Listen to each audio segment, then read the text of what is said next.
The following program is brought to you by Naleo TV, the people's platform.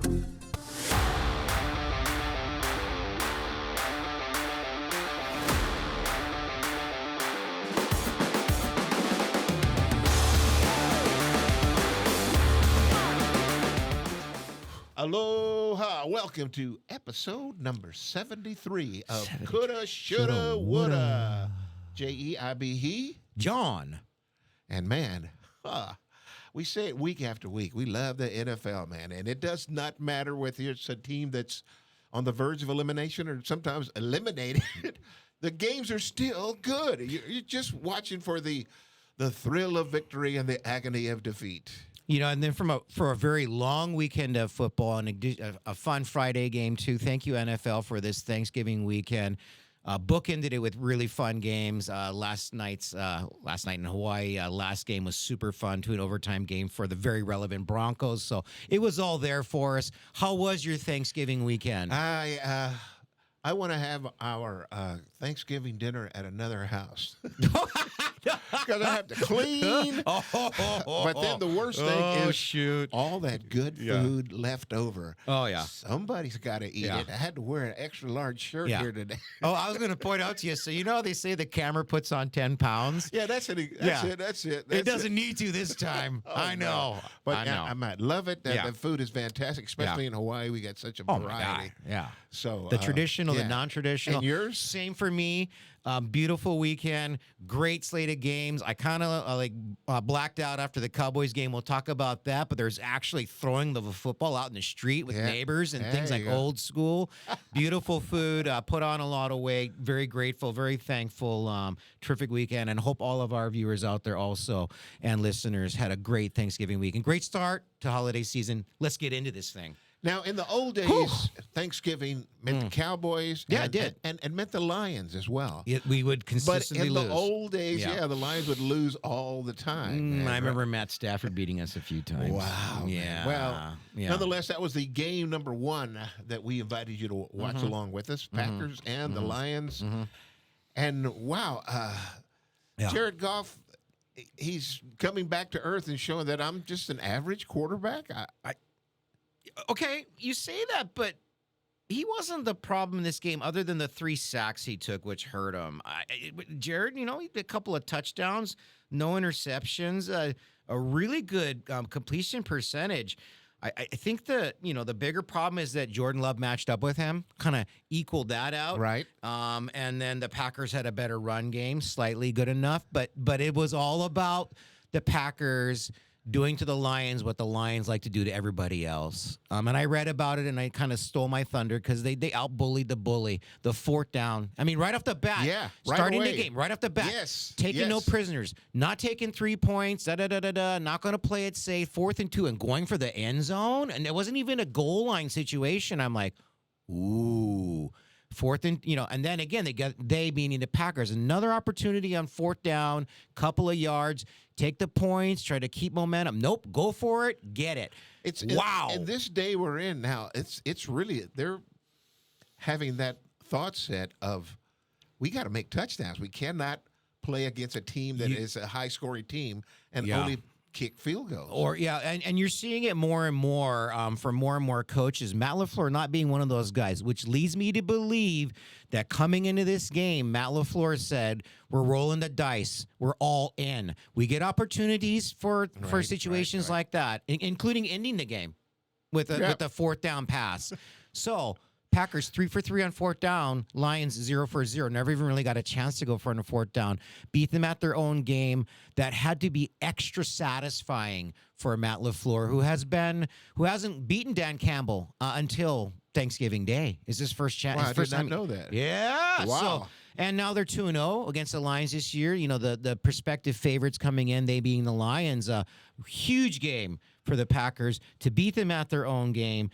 For Jordan Love to look fantastic. Josh Jacobs, more than good enough. The defense is there. Micah Parsons shows up with 2.5 sacks. Stuff that turkey. Boy, he looked good on a couple of those sacks. I mean, we're just overpowering those linemen and such. It's everything you want if you're a Packers fan. It was a one-score game. I understand that to kill clock victory formation, the Packers had to convert that 4th and 3, and it wasn't easy.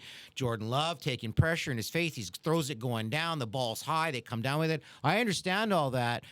But watching the game, the Packers took the lead, and they never gave it up.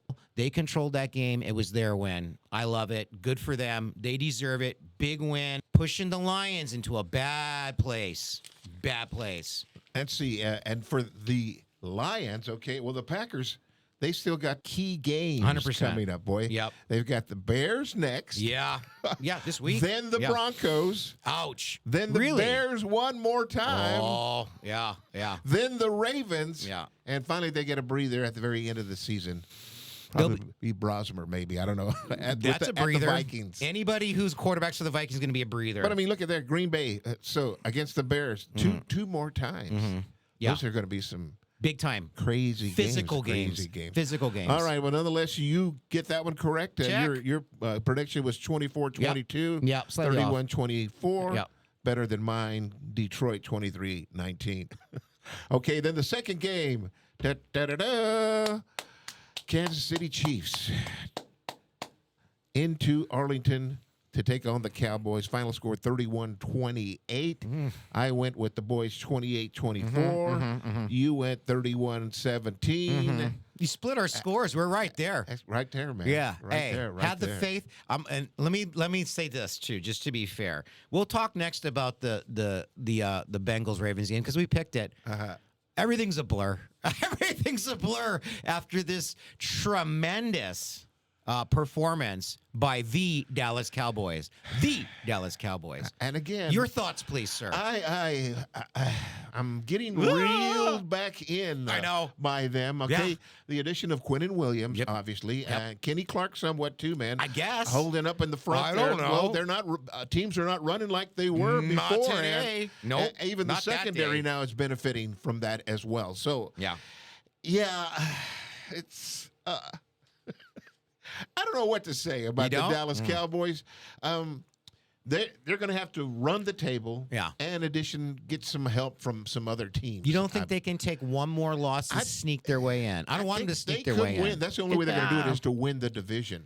And that means Philadelphia is going to have to, well, blow a gasket there somewhat. I can understand where you're a little bit at a loss for words, but let me help you out a little bit, and I'll throw this at you, and maybe this will spark something inside you. How does the game start? It started like a lot of our games start when we start building up hope again, where Dak spots the other team 7 points. That's how the game started, if you can recall. Bad interception, on our side of the field, not not in the goal line, not in the red zone, but the Chiefs quickly convert that interception to 7 points. We're down 7-0, and by we also know that the Chiefs are going to get the ball first in the second half, so we're in big trouble. I don't recall Dak Prescott playing better than he did after giving up that interception. He was just terrific. He met every moment. And does it help to have Pickens and Lamb? We say that other quarterbacks put the team on their shoulders. Well, he's most definitely do that, and it's via the pass because he is finding those receivers.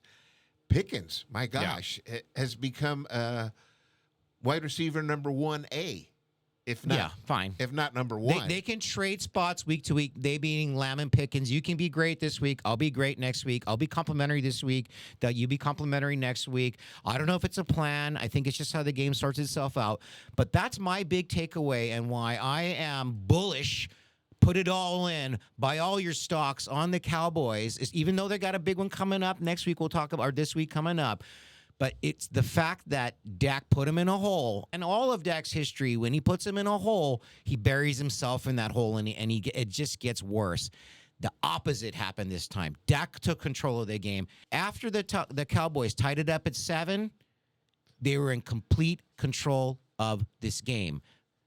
There was 3 minutes left on the clock when the Chiefs got it down to 3, and they never got the ball back. They meaning the Chiefs. You felt that, hey, Cowboys are not going to give up the ball now. They are driving. They're making the third downs quite a bit. You didn't have any inkling of, oh gosh, just hold on to the ball. Don't let KC have the ball one more time. I felt confident watching them march down the field. My 4 words to that are, and this is crazy and it's easy to say now, but I'm telling you it's true. If you were at anywhere near the Hendricks house, and I told you somebody's going to have to call urgent care because I'm going to be laughing like a maniac, I never lost belief. Even when the Cowboys lost the lead, I never lost belief. I just, with Lambs and Pickens out there, Williams was running the ball well. Schottenheimer, it's different now. I'm going to start calling them B shots. B shots. It feels different. The play's different. The strategy is different when we're down or when we're up. And then Dak would make a huge throw, a long throw, not just a conversion, but like 50-yard chunk play. Uh-oh, big problems for the Chiefs now. And we just out-chunked the Chiefs. We outplayed them. We out-coached them. Out-defensed them. I mean, Quinnen Williams making noise, secondary making plays, linebackers making plays. Can you feel my excitement? Merry Christmas. Holy cow. I do it with reservation. That's fine. I've seen them do this many, many years in a row. They have the opportunity of going 11-5-1. Okay. Sure. Yeah. 6-5-1. Will that be enough to win the East? You got to depend on Philadelphia blowing, like I said, that gasket and giving up. They're a game and a half in front of the Cowboys right now. 6-5-1. We are in the St. Paul, Minnesota area code now. Looking forward to finding out what 7-5-1. I don't jinx it. I'll look it up afterwards. But I talked to another Cowboys fan this morning. Not ready to. Just not ready yet. Just not quite ready yet. And I said, don't worry. I'm ready for all of us. I'm bringing it. They're bringing it. It's a new era. Oh, John. It's a okay. We, meaning the Cowboys, we have beaten the past, the Super Bowl contenders from the back-to-back weeks. Back-to-back. Both participants, They were making a winner big and the thing about loser. that. Well, it's something. Yeah. That's something. I'd say more so on the Philadelphia side than the Kansas City side. I Kansas City, feel I like- feel, is not as strong as they have. Yeah, but I'm going to tell you this. Philly's still in the driver's seat, 1.5 game lead over the Cowboys in the NFC East, so they're still in the driver's seat. Kansas City was playing for their lives, and we They beat them. still have an opportunity, but they have to run the table themselves. What they have in store for them are the Texans, who are playing very, very well now. Okay. They got the Chargers Okay. trying to shore up meaning the Chiefs. Herbert. Yeah. The Titans, they should win that one. Mhm. The Broncos, Mm-hmm. and then they got the Raiders. So I- one loss could eliminate them. Cowboys, on the other hand, they are looking to meet up with the Lions on Thursday of this week. That's a big one. Good. The Bring 'em on. Vikings, they should win that one. The aforementioned Herbert and the Chargers of their own. What would you give them on that one? Don't care because I'm going to tell you what B-Shot said. B-Shot's my new guy, Brian Schottenheimer. He said, bring them all on. We're Mike Tyson in our prime. We're taking all comers. Maybe not yet, but we're getting there. I'm thrilled. Commanders and the Giants to round out Super. the season. there. Super. Run it. So there you go. Yeah. And then the next game that Yeah. we took a look at was Prime Friday. Bengals and the Ravens. And we put the Oh, caveat no, you're right. there Not that, yet. that Yeah. we didn't know Yeah. whether Joe Burrow was going to play. And Yeah. boy, Yeah. was that a significant factor or not? He came in as if he had not been out. Okay, but fair enough. And that's not the story for me. Here's the story for me. Lamar continues to struggle. That's not what we were anticipating when on this comeback run, which was just recently compromised by this loss because they meaning the Ravens were on a streak.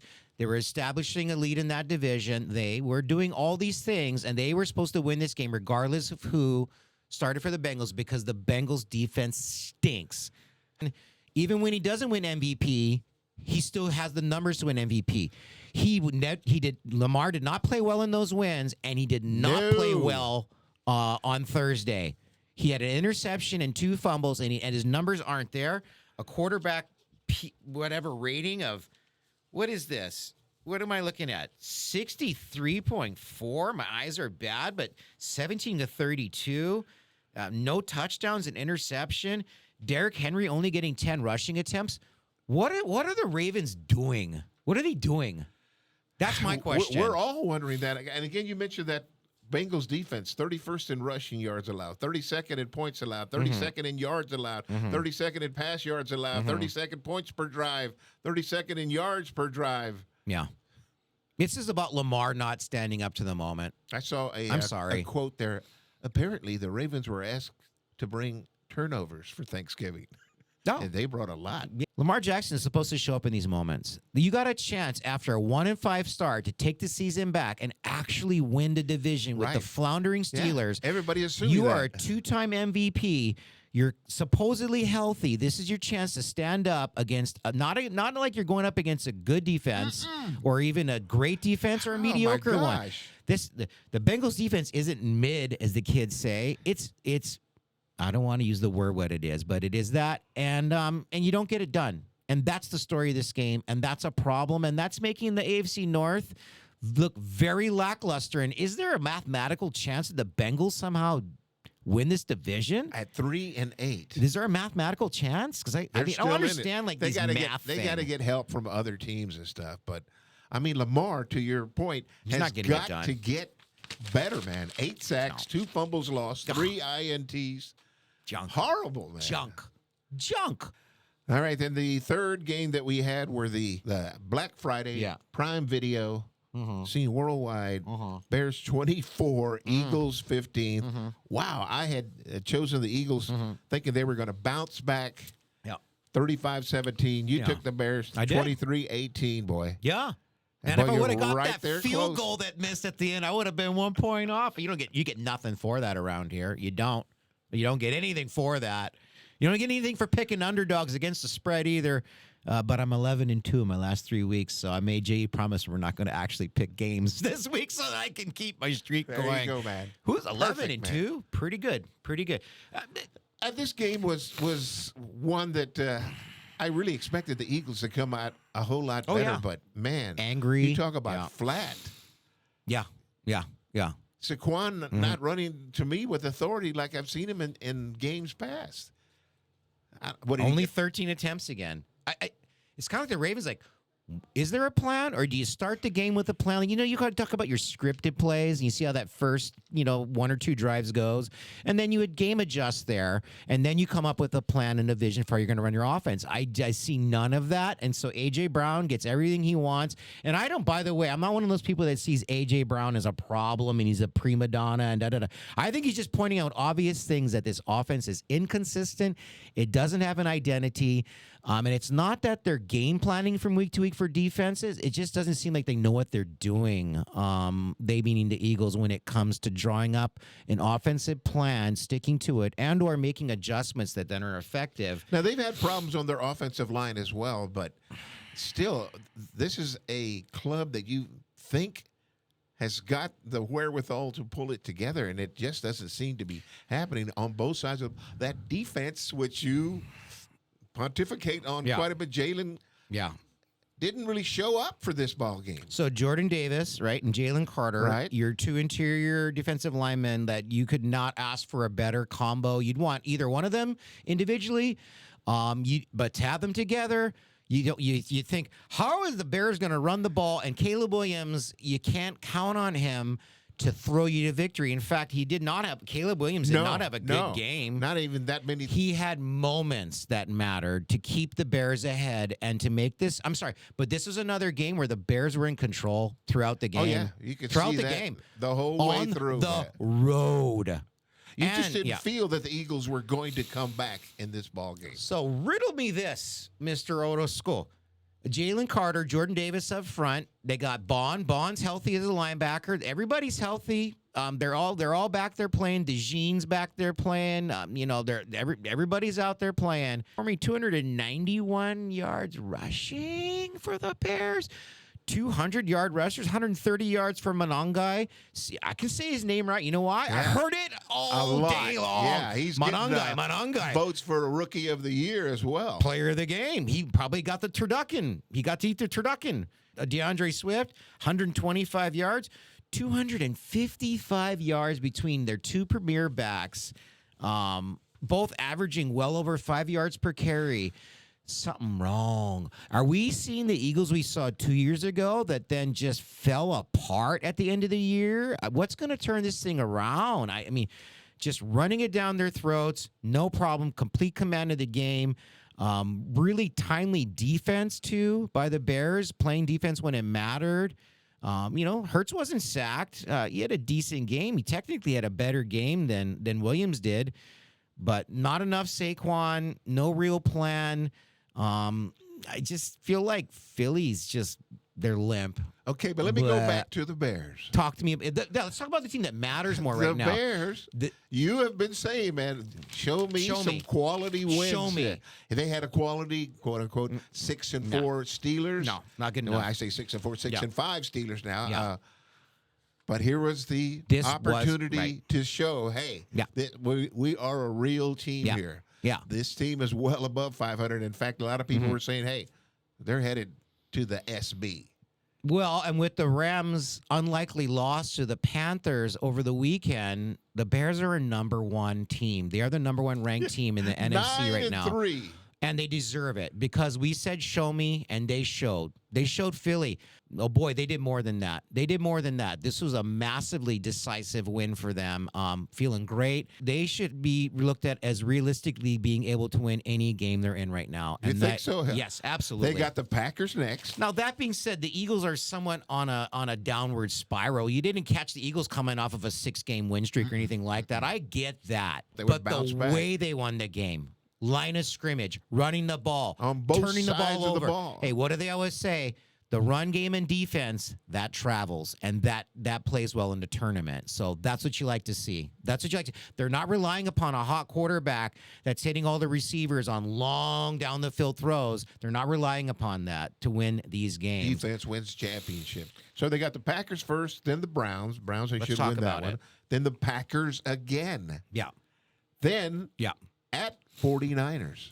I think those are the two games that I might be most interested in moving forward, other than any game Dallas plays against anybody, anywhere by B Shot says, we'll take them all on. We're going to take on the 85 Bears. Oh, man. But anyway, I'm telling you, man, watch out. The Packers Bears games, the two that have coming up left, they ought to be so juicy and good. That's such a good matchup.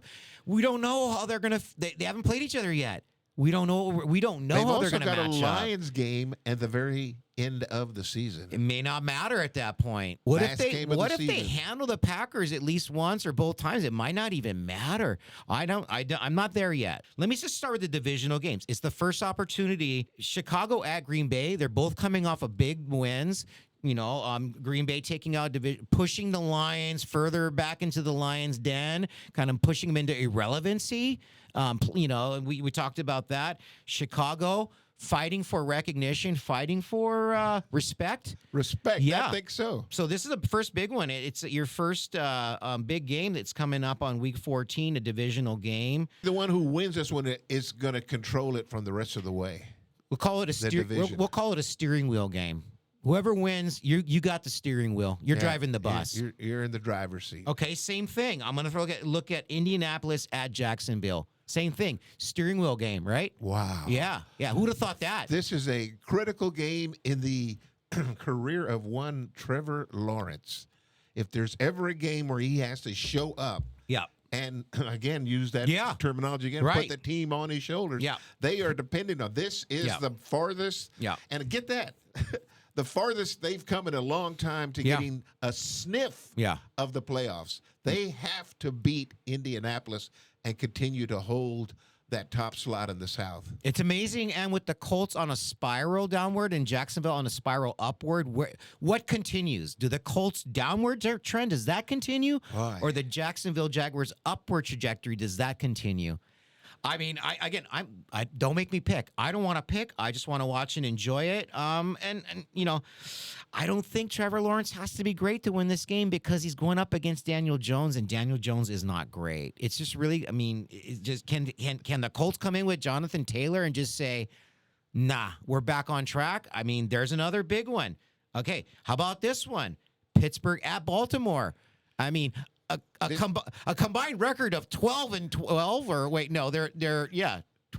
They're both 6-6. I don't know what that means. Pittsburgh saying it's a must-win game for us. Ravens are saying it's a must-win game for us. Yeah, and the Bengals are going, somebody's going to lose for you two characters. Help us out, man. Get us back up there. Yeah. Of the two teams, I'd have to give the nod to the Ravens. Yeah. Basically because at least in their loss, they didn't look as bad as Aaron Rodgers and the Steelers. Right. And Aaron Rodgers literally looks bad. His nose is broken. He's got a cast on. He looks like he's in the infirmary, and he's trying to play. And who knows if he'll even play? I'm sure he's going to get out there because what's he got left to prove other than his toughness? And it's the Steel City. Yep. You better be tough. This is not, to me, this is not eye candy on this schedule. There's better games that look more fun to watch, but because they're both 6-6 and they're kind of tied atop the division, it makes it meaningful. But those are 3 games that are divisionally meaningful. But let me throw these other 3 games Wait at a minute. you. On that Pittsburgh. Yeah. On the Pittsburgh. Yeah, what you got? There's talk of perhaps this being the last year of Mike Tomlin. Mike Tomlin said, when they asked him, they said, could you hear the fire, Mike Tomlin, and the boos? He goes, I can't really say that I disagree with the fans. I'm like, wait, you mean the part about firing yourself? I don't know what he meant by that. We're not playing good. It's a reality. Okay. Well, the reality is you've been there 16 years, I think is what it is. 249 yards put on them. The most in that stadium ever. By the way, with the Bills missing their 2 best offensive linemen, right. and Spencer Brown and Deion Dawkins, they bring 2 other guys in, and James Cook go wild, and they just running all over the place. Josh Allen's running in for a touchdown. Did he get any sacks? 250 yards. Did Josh have any sacks? I'm not sure. Can't recall. He didn't play. He only threw for 100 and some odd again, yards. 2 offensive linemen that are. Yeah. Should have been. I was concerned. I wasn't allowed to say I was concerned to Mrs. Hendricks, but I was, and the game didn't start well. But boy, did it end well. 26-0 after a 7 spotting him 7. So, again, not the best eye candy game, but it matters. Let me throw 3 eye candy games at you super fast. I know we're running out of time. Dallas at Detroit for all those reasons. Playoff lives at stake. Dallas, B Shots has said, bring them all on. Well, here's a desperate Lions team. You can push them to 7-7 and push them into big trouble. They are injured quite a bit, too. The Lions, that is. And the Cowboys are getting healthier on the other side. And the Packers proved that it's possible to contain Jahmyr Gibbs. And when you contain Jahmyr Gibbs, it's not that hard to beat the Lions. We got Quinnen Williams. We got Kenny Clark. You never know. We meaning the Cowboys. So there's one eye candy game. Houston at Kansas City, massive eye candy game. Houston is vying with, whoever loses that Jacksonville Indy game. Houston wins against KC. They're going to be right there, too. Shuffle City They're again. going to be right there, too, looking not just to make the wild card, but they're going to be conference contenders. And Kansas City, 6-7 if they lose to the Texans. 6-7. 6-7. And the Texans are on a heater. They're beating everybody. Their defense is shutting people down. C.J. Stroud back, so that's an eye candy game. Right. Last one I'm going to throw at you is Eagles-Chargers on Monday night is an eye candy game. Eagles in big trouble, and Chargers, I don't know. That's not the biggest one, but that's another one to watch for. So, big week 14. After week 14, it'll be a little more of the shakeout goes, okay? Yeah. We'll talk about that when things start to crystallize, but they're not crystallizing yet. It's topsy-turvy to some degree. Things are changing. Stay tuned. Some teams have already been eliminated. Yeah. The Giants, the Saints, the Cardinals, the Raiders. That's nice. There might be one more, but Yeah. they're already making their plans. I am most interested in the teams that are in contention, but they're not in the top 7 right now. Your Chiefs, your Lions, your Cowboys, all your teams like that are vying for it, that are trying to hang in there, that aren't there, to see how they do, to see if they can stand up to it and make a push. Well, there you have it. Week number 13. We're on to number 14. God, imagine you have to actually play these games. It's getting really tough, man. These games are so critical now. Oh, what a for great each team. Thanksgiving weekend that was. Yeah, It was boy. terrific. Let's go week 14. Looking forward to it. All right. Yeah. Until next week, here's wishing your Yeah. team, if they're still in it, can continue onward that upward trend. And if not, there's always next year. I hate that. My name is Jay Orozco. John Hendricks. Bidding you a fond aloha. Ahui-o.